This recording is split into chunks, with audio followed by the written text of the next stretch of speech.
Hello et bienvenue dans une nouvelle vidéo. Aujourd'hui, je vais me maquiller en utilisant les produits que vous avez choisis. Je vous ai mis récemment, après pas mal de teasing, je vous ai mis un post dans l'onglet communauté ici sur ma chaîne dans lequel je vous demande de me faire vos demandes, vos recommandations pour les produits que vous voulez me voir utiliser. Pour ça, vous pouvez aller regarder mes vidéos dans lesquelles je vous montre ma collection de make-up, dans laquelle je trie mon maquillage pour sélectionner du coup les produits que vous voulez voir à l'action. J'ai donc une abonnée qui a répondu à ce post et qui m'a demandé d'utiliser plusieurs produits. C'est ce que je vais faire aujourd'hui et on va commencer avec le primer. Elle m'a dit d'utiliser celui que je voulais, donc je vais utiliser celui-ci de chez Danessa Myricks. Alors de base je voulais les Get Ready With Me, bien souvent c'est l'occasion pour moi de papoter et de vous raconter un petit peu ma vie ou d'aborder un sujet en particulier. Récemment je vous en ai fait un sur mon expérience en tant que conseillère de vente chez Sephora et on m'a demandé aussi d'en faire un, de parler un petit peu de ma vie affective et de mon parcours en tant que dépendante affective et c'était le but. Je voulais faire un 2 en 1, me maquiller en utilisant les produits que vous avez choisis et en même temps parler de ça, mais vous l'entendez, ma voix n'est pas ne coopère pas vraiment, j'ai une petite crève, enfin un mal de gorge surtout, donc voilà, je vais essayer d'économiser un peu ma voix et de me concentrer sur le make-up que j'utilise. En fond de teint, mon abonné m'a demandé d'utiliser le fond de teint stick de chez Dior. Et écoutez, c'est avec plaisir que je le fais parce que je sais pas si vous voyez tout ce que j'ai déjà utilisé. Ça fait un moment que je l'ai plus. J'ai pu l'utiliser parce que je suis partie en vacances, j'ai quand même bien bronzé et du coup ça correspondait plus du tout. Alors je pense que par rapport au reste de mon corps c'est sans doute encore un petit peu clair, mais j'ai déjà perdu un petit peu de mon bronzage et puis surtout là on voit pas le reste de mon corps et en plus je vais nulle part. Donc j'ai envie de vous dire, même si ça me fait le teint un peu pâle, c'est pas bien grave. Je l'ai jamais testé avec ce primer. De base c'est un fond de teint que je trouve vraiment très beau, mais quand je l'utilise avec sur une peau qui a été vraiment bien hydratée. Or là il est 16h, ouais, 16h et voilà, j'ai même eu la crème hydratante ce matin, ma crème hydratante, ma crème solaire là à 7h du mat, donc je suis pas sûre que ma peau soit prête à recevoir ce fond de teint dans les meilleures conditions. Mais c'est justement le but, je voulais tester avec du coup ce primer pour voir un petit peu ce que ça donnait, en sachant que, voilà, encore une fois, si c'est un peu sec et que c'est pas très joli, que c'est pas très agréable, en soi, je peux aller me démaquiller immédiatement, donc c'est pas bien grave. Ouais, et je confirme, ça va pas, ça va pas du tout. Je vous dis, c'est vraiment un fond de teint que je trouve splendide, il est vraiment très beau, mais il fonctionne sur une peau qui a été bien préparée et bien hydratée au préalable. Or là, ma peau a plus assez d'hydratation et du coup, ça a asséché la peau en fait, ça a créé des plaques de sécheresse que j'avais pas de base.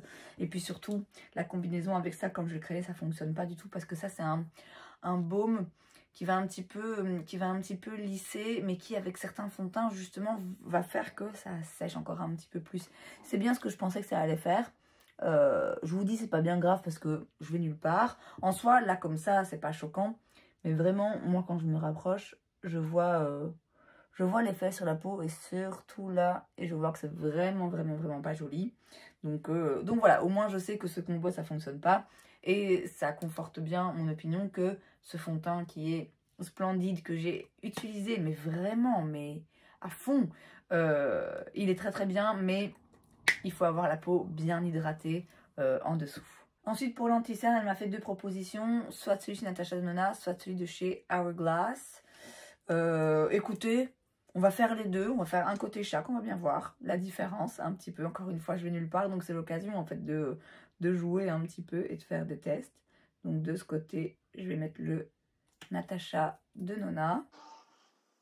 C'est vraiment un de mes anti-cernes favoris. Le Tower 28 que j'ai découvert récemment, j'arrive pas à le poser. J'arrête pas de l'utiliser. Ça devient aussi un grand favori. Mais celui chez Natasha Denona, vraiment, en termes de couvrance, tout en restant joli, hydratant sans bouger, qui tient sans sécher, vraiment, c'est d'après moi la plus belle réussite en termes d'anti-cerne vraiment que j'ai vue. Je suis pas la seule à le penser, c'est un anti-cerne qui est très très apprécié. À chaque fois je me dis qu'il faut que je m'en prenne une teinte plus foncée pour l'été parce que quand je suis bronzée du coup vraiment il me manque. De l'autre côté je vais donc mettre le Vanish de chez Hourglass. Alors je voudrais l'adorer parce qu'il coûte une fortune. J'ai pas eu un coup de cœur.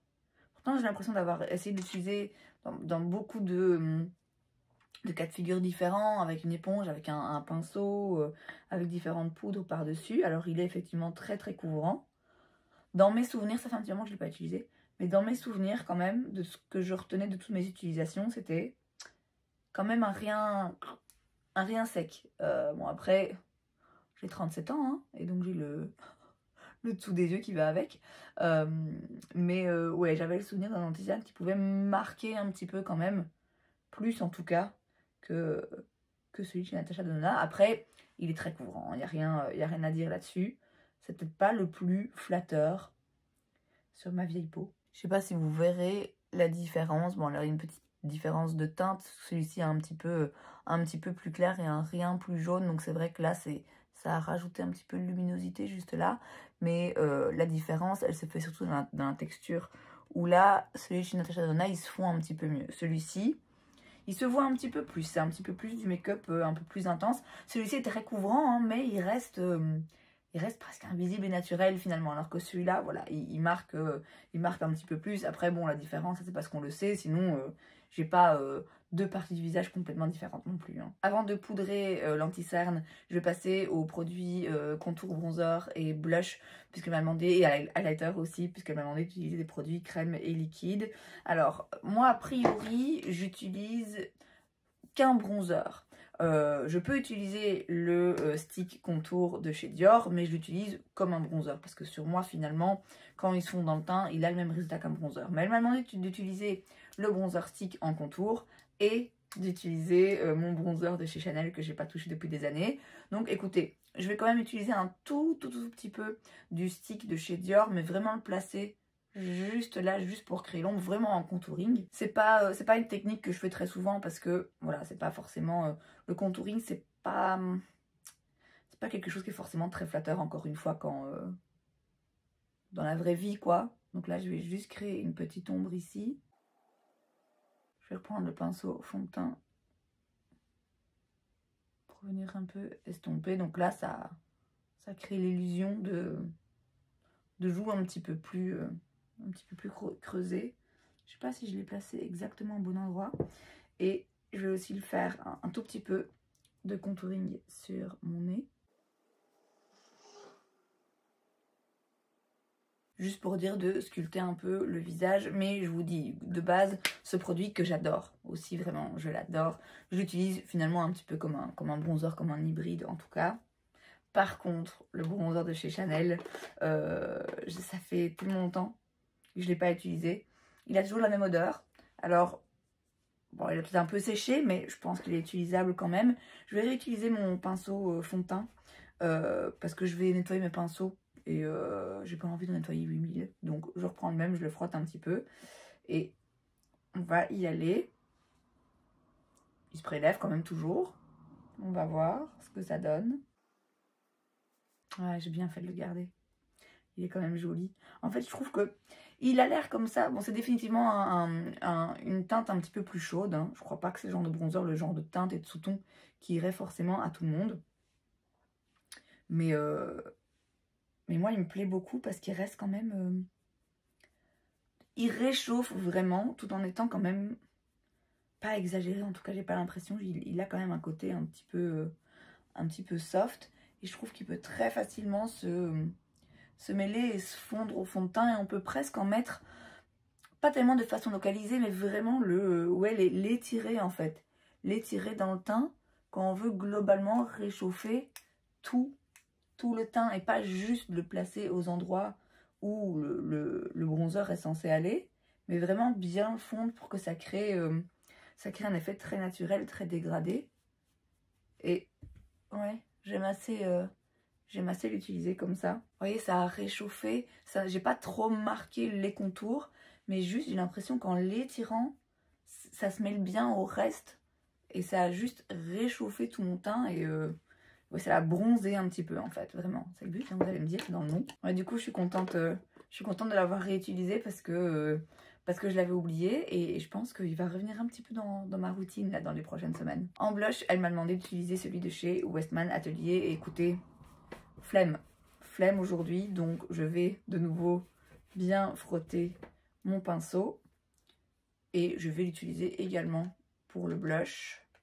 Bon, il est peut-être pas hyper précis, il est un peu dense, mais je pense que ça ira quand même. C'est un très très beau blush aussi. Moi je l'ai en petit format, j'ai la teinte pétale et c'est un très joli blush. Alors au début j'étais pas tout à fait convaincue parce que je me disais oui bon ok c'est un joli blush mais il coûte une fortune. Excusez-moi. Moi là j'ai un petit format mais en mini, je sais plus combien je l'avais payé, je l'avais trouvé sur Cult Beauty, mais la taille de base c'est vraiment Westman Atelier, c'est vraiment une marque qui est très très chère et je me disais bon je suis pas sûre que la beauté du blush, la formulation de la couleur justifie le prix démentiel. C'est toujours un petit peu le cas. Je pense toujours qu'on peut trouver des très très beaux blushs, aussi beaux en termes de texture, que de fini, que de couleur, tout ça. On peut en trouver des tout aussi bien pour une fraction du prix. Mais voilà, c'est quand même un très joli blush. Et c'est vrai qu'à chaque fois que j'utilise, ouais, j'apprécie quand même, là je me suis un peu emballée, mais j'apprécie particulièrement son fini. Son fini et le fait aussi qu'il est très longue durée et qu'il se voit et en même temps ils se font bien. Même si là je vais un peu devoir bosser pour le blender dans le reste de mon teint. Encore une fois c'est un blush que je trouve qui est très facile d'étirer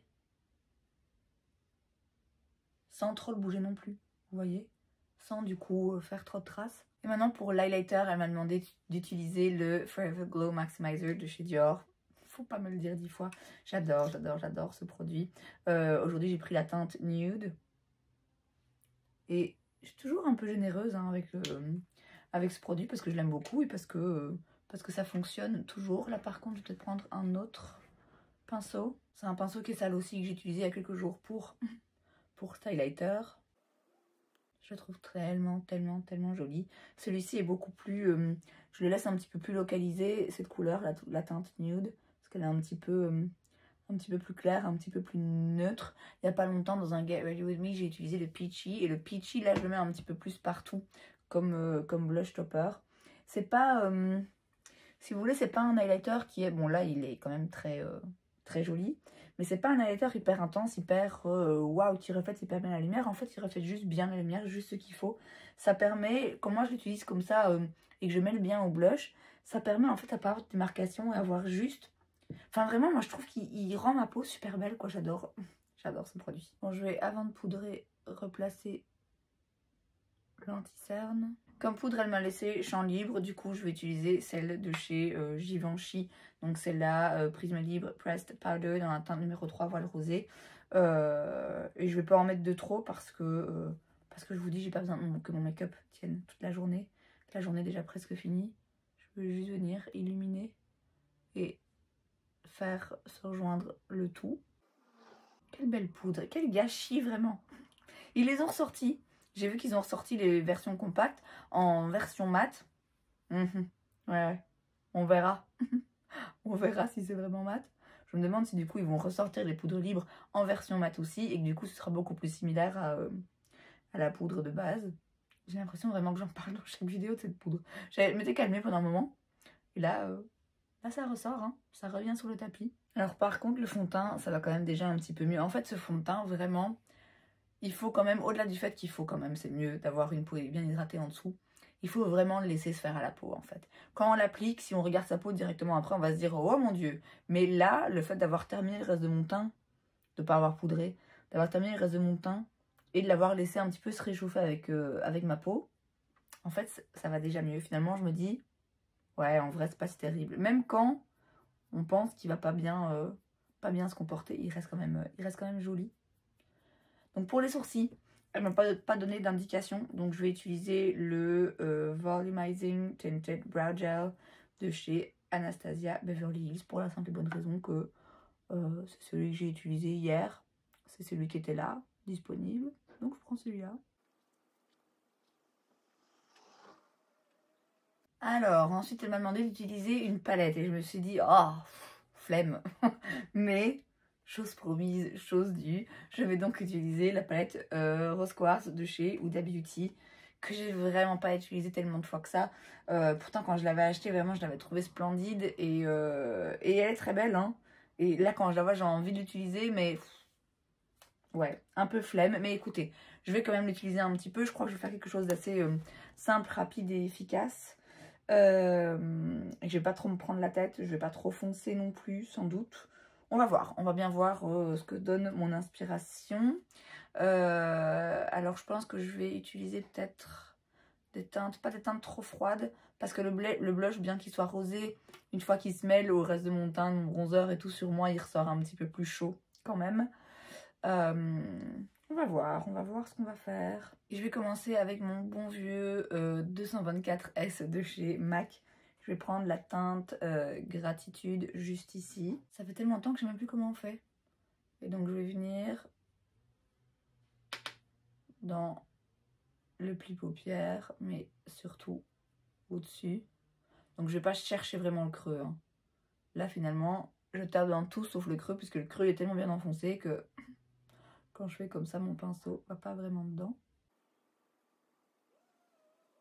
Maintenant que j'ai une première base de couleur, je vais prendre le M506 de chez Morphe et je reste dans la même teinte. Mais là, je vais aller un petit peu plus précisément. Vraiment juste là, au-dessus du creux. Je vais étirer un peu. Vous voyez, ça a permis de structurer un petit peu plus le regard. Je vais maintenant prendre la teinte Self Love, qui est une teinte qu'il faut mélanger. Ouais, je pense que je vais prendre ça. Je vais venir au milieu, sur toute la paupière. Ouais, je focalise sur le milieu. Et puis je vais étirer sur le reste de la paupière mobile. Maintenant, je vais prendre un petit pinceau comme ça de chez Sephora et je vais prendre la teinte. Je pense que je vais rester sur la même teinte parce que j'ai pas envie de faire un truc trop foncé. Donc je reste sur la teinte Gratitude et je vais venir au ras de cils vers le coin externe. Et j'étire. Et comme ça, ça vient rejoindre ce que j'ai fait tout à l'heure. Et du coup, je remplis un tout petit peu là dans le V que ça fait, mais pas trop. C'est pour ça que je veux pas trop foncer. Je veux que ça reste quand même un peu ouvert. Juste pour venir étirer légèrement le regard. Comme crayon pour les yeux, elle m'a dit d'utiliser ce que je voulais. Donc je vais prendre le Tattoo Liner de chez Maybelline en noir. Et je vais juste venir en mettre dans la muqueuse supérieure, juste pour avoir une bonne base pour le mascara, mais c'est tout, pas de liner, pas en muqueuse inférieure, juste ça. Et pour le mascara, justement, elle m'a demandé d'utiliser le Lash Clash de chez Yves Saint Laurent, mais bien sûr, avant ça, je vais recourber mes cils. C'est parti donc pour le mascara.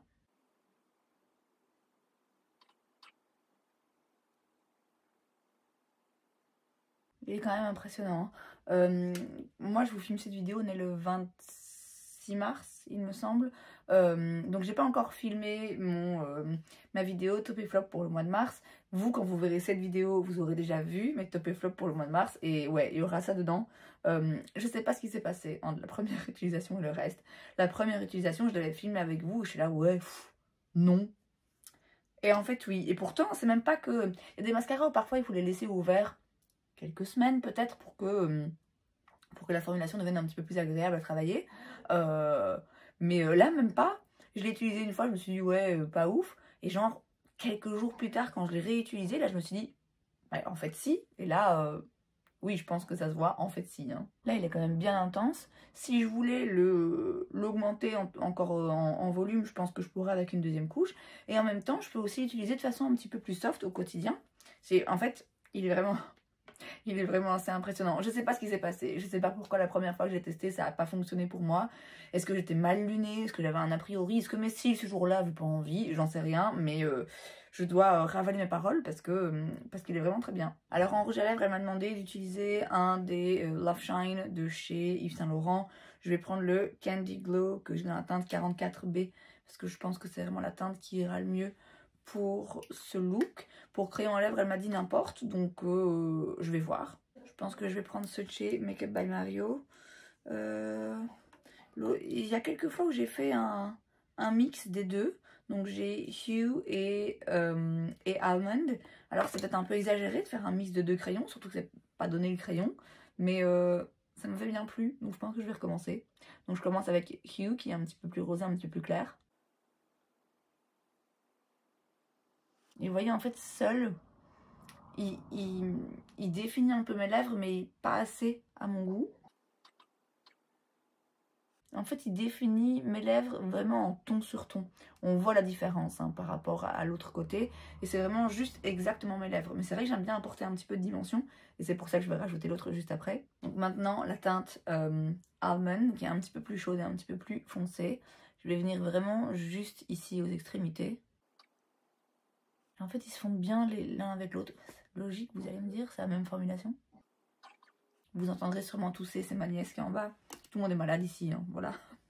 Moi aussi, vous l'avez entendu. Ouais, je vais pas plus loin que ça, je viens vraiment juste au-dessus, juste pour augmenter un petit peu, donner l'illusion d'augmenter un peu la taille de mes lèvres et de le définir un petit peu plus précisément. Et maintenant, le rouge à lèvres, elle m'a pas donné de spray. De toute façon, je vais pas, voilà, trop tard, j'ai mis du mascara, donc j'en mettrai pas aujourd'hui. Et voilà le résultat du look terminé. Et en fait, j'aime vraiment bien. Tout s'est bien marié. Les yeux sont un petit peu plus intenses que d'habitude parce que j'ai bien mis du crayon noir et j'ai utilisé le mascara de façon un petit peu plus volumineuse. Et bah, j'ai fait un make-up avec des fards à paupières. Mais ça reste assez doux, ça reste assez soft. Je trouve que tout c'est bien fondu. Donc merci à toi qui as laissé ce commentaire. Tu te reconnaîtras, j'imagine, parce que c'était des très très bonnes suggestions. Ça m'a permis de redécouvrir certains produits, de me les remettre en tête.